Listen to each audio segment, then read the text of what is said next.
Have you ever watched a movie or a TV show that starts at the end?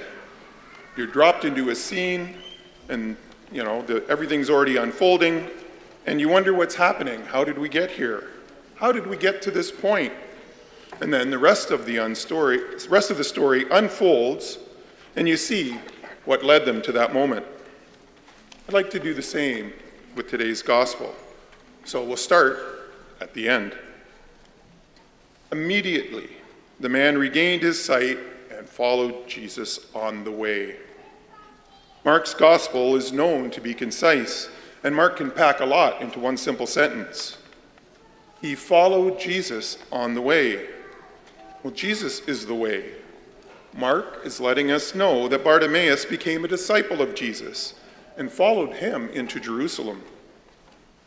What led Bartimaeus to that moment? What transformed him into a follower of Christ? And what might it take for us to be true disciples, to grow deeper as disciples, and to grow deeper in a relationship with Christ? Let's rewind to the beginning. It all starts with Jesus and his disciples walking down the road and the crowd following them. It makes me think maybe of one of those scenes from The Chosen. Jesus is walking down the dirt road and the sun is shining. There's a bunch of side conversations going on between the disciples. I wonder if a couple of them were still mad at James and John for last week, asking who could be on his right and on Christ's left. And then there was Bartimaeus sitting on the side of the road. Mark writes, when he heard that it was Jesus, first Bartimaeus had to hear about Jesus. Now Bartimaeus was blind. He wouldn't have known about Jesus unless someone told him. Now, we're all at different stages in discipleship, and the fact that we're all here, we've likely already heard about Jesus. Now, the path to discipleship starts with people hearing about Jesus. We need to hear about Christ, be introduced to him and who he is. Bartimaeus must have been told by someone, perhaps one of the disciples, about Jesus, his miracles, his signs, his wonders, and people shared their stories with him, their encounters of what Jesus meant to them. And then Bartimaeus calls out, Jesus, Son of David, have mercy on me. Bartimaeus, recognizing who Jesus was, cried out in faith. By using Son of David, Mark is showing us that Bartimaeus understood Jesus was from the line of David and is the Messiah and the one who saves. To be disciples, we too need to call out in faith, recognizing Jesus for who he is. And when we do, we might face resistance, just like Bartimaeus did. Some in the crowd tried to silence him. As a blind beggar, he was an outsider. And like Bartimaeus, we may face people who see us as cultural outsiders and want to make cultural outsiders, and then that'll make them feel uncomfortable, and they'll want us to quiet down. Bartimaeus teaches us that persistence is necessary, and not because Jesus didn't hear him the first time. Of course he did. Perhaps the persistence was for the crowd's sake. Notice what happens when Jesus says, "Call him here." Some of the very people who tried to silence Bartimaeus were now calling him and saying, "Take heart, get up, he is calling you." They now invite him into community to come to Jesus. Their faith grew as a result of Bartimaeus' persistence. And interestingly, Jesus didn't call Bartimaeus directly, but sent others. Jesus often calls people through others and not directly.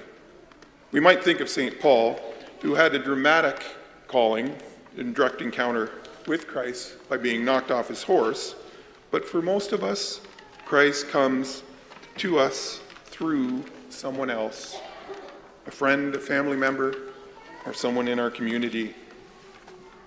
And we need to be open to this action of calling in a couple of different ways.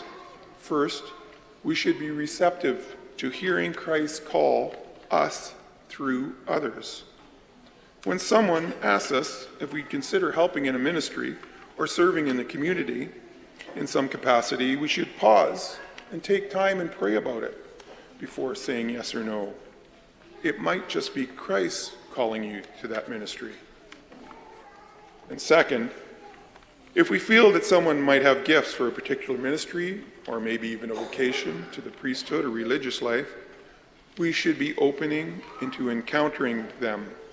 And after praying and with the help of the Holy Spirit, don't not be afraid to say to them, I think you'd be great at this. I think you'd be a good priest.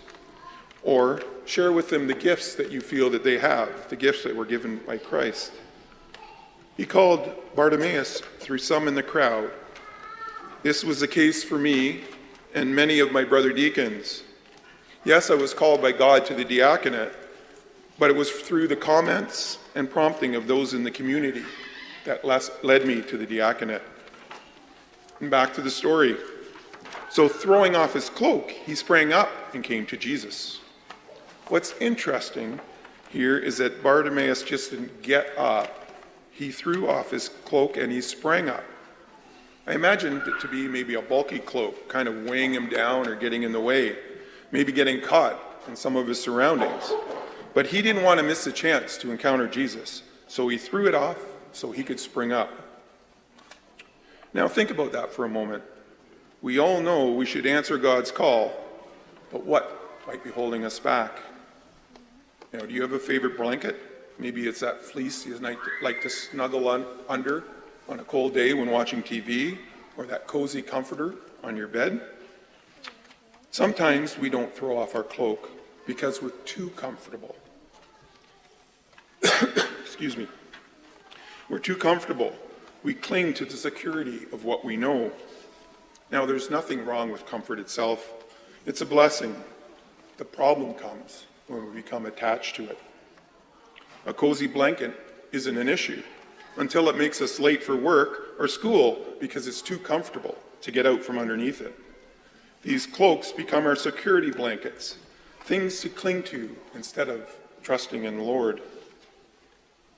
For me, it can be YouTube videos. Now, they're not bad in themselves. Sometimes they're even educational and helpful, but they can easily take up time that I should be spending with my family or in prayer. For others, it might be sports, TV shows, or reading. And again, there's nothing wrong with those things. The Lord wants us to rest, to recreate, to recreate. And even if the content isn't morally wrong, the attachment can become an obstacle. When Bartimaeus came to Jesus, he asked, "What do you want me to do for you?"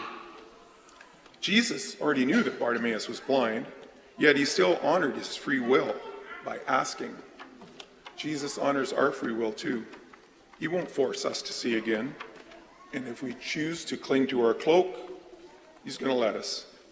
But if we ask him to, give him permission, and open our hearts to him, he will help us let go. And in doing so, we can be healed. Ultimately, it was the Holy Spirit who transformed Bartimaeus into a disciple. But notice that it happened with the help of a community. Others revealed Bartimaeus who Christ was.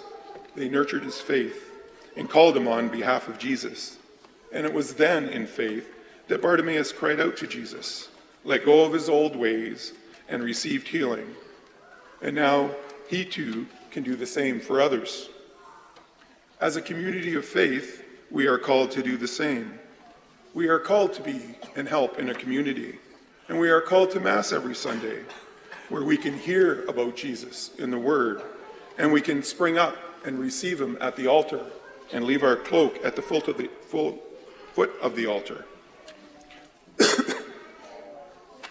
Now, everybody remembers Father Jude, and I'm going to take a couple things from his playbook, and I'm going to ask you to think about a couple questions and actions over the next week.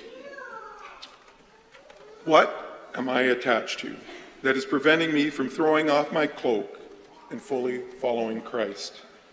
In faith, ask the Lord to help us let go so he can heal us and see us and we can see again. And number 2, who in my life is a Bartimaeus? That God might be asking me to call into a deeper relationship with him.